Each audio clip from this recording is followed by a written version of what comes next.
En 2016, l'ONU a reconnu l'accès à Internet comme un droit fondamental des États, des citoyens du monde et puis des individus. Mais alors, en Afrique, au sud du Sahara et spécifiquement au Cameroun, on a l'impression que cette reconnaissance de l'ONU n'a pas eu d'impact prépondérant sur l'agir, sur le devenir des populations, tant il est vrai que l'État au niveau des structures organisationnelles essaie d'adopter le numérique aussi bien dans l'éducation que dans les impôts et dans les habitations. Bonjour, mon nom est Jocelyn Magloire Yumbi. Dans cette série de vidéos que nous commençons aujourd'hui, je vais attirer votre attention sur le concept de la fracture numérique pour vous faciliter la compréhension du concept et puis pour, dans le cadre des programmes Cybervillage, apporter ou proposer des essais de solutions à la fracture numérique en Afrique.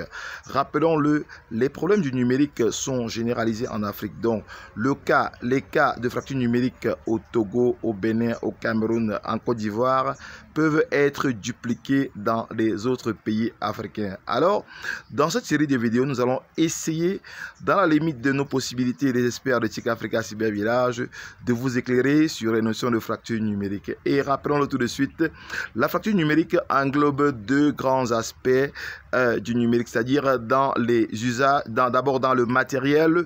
C'est pas tout le monde qui peut avoir accès à un ordinateur, c'est pas tout le monde qui a accès à un téléphone intelligent ou communément appelé un smartphone, c'est pas tout le monde qui a accès à une tablette. Alors, le problème de la fracture numérique touche dans un premier temps l'accessibilité au matériel, non seulement au matériel ordinateur, au matériel téléphone, smartphone, téléphone intelligent, au matériel de tablette, et puis maintenant le fameux problème de fracture numérique proprement dit, c'est-à-dire d'accès à la connectivité Internet. Voilà le clou, le nœud du problème de fracture numérique en Afrique et spécifiquement au Cameroun. Et puis maintenant, nous avons de l'autre côté les problèmes d'usage. Tant il est vrai que beaucoup d'universités aujourd'hui, le cas du Cameroun et cette université du Cameroun, donne l'accès aux étudiants de s'inscrire en ligne. Oui, beaucoup de contribuables se connectent en ligne à partir de leur numéro électronique identifiable unique comme contribuable au Cameroun pour soit payer leurs impôts. Mais est-ce que ça suffit? Est-ce que tout le monde sait le faire? Est-ce que tout le monde a la compétence? Est-ce que tout le monde a la connaissance de s'inscrire en ligne, soit pour payer ses impôts, soit pour étudier ou suivre un cours dans une des universités africaines? Voilà, d'une université camerounaise autant pour moi. Voilà donc comment est posé de façon concrète, de façon palpable et de façon systématique le problème de la fracture numérique qui touche à la fois le matériel, l'accès au matériel, l'accès aux ordinateurs, l'accès aux smartphones et puis maintenant l'accès à l'usage. Est-ce que tout le monde a les compétences et les connaissances? Donc dans cette série de vidéos, nous voulons attirer votre attention sur les problèmes réels de la fracture numérique, les problèmes d'accès et puis par la suite des problèmes d'usage qui vont impliquer après les problèmes de connaissances et de compétences.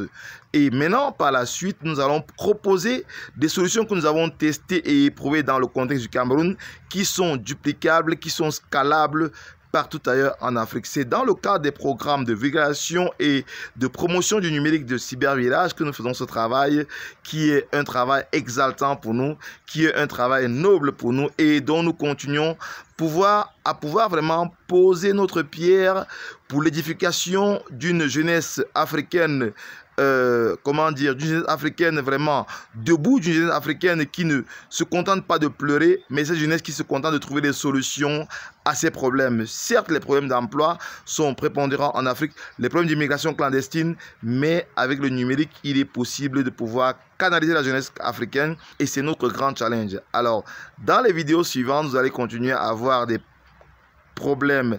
Nous allons continuer dans les prochaines vidéos à apporter des solutions au problème de la fracture numérique en Afrique. Alors, retenons pour résumer, la fracture numérique touche le problème d'accès au matériel ordinateur et au téléphone et de l'autre côté les problèmes d'usage. Il est donc question d'apporter des solutions à ces problèmes de fracture numérique. Dans la prochaine vidéo, nous allons donc voir comment est-ce qu'on peut apporter des solutions aux problèmes d'accès au matériel et aux problèmes d'usage, c'est-à-dire de compétences au numérique. Alors, Je vous dis à très bientôt dans la prochaine vidéo. Vous pourrez, si vous le voulez bien, télécharger le guide de cybervillage de réduction des fractures numériques en Afrique. Il est gratuit. Vous indiquez juste votre email et nous vous l'envoyons automatiquement à votre boîte email. Quant à moi, je vous dis ciao et à très bientôt dans les aventures de cybervillage, dans les programmes de cybervillage TIC Africa. Ciao.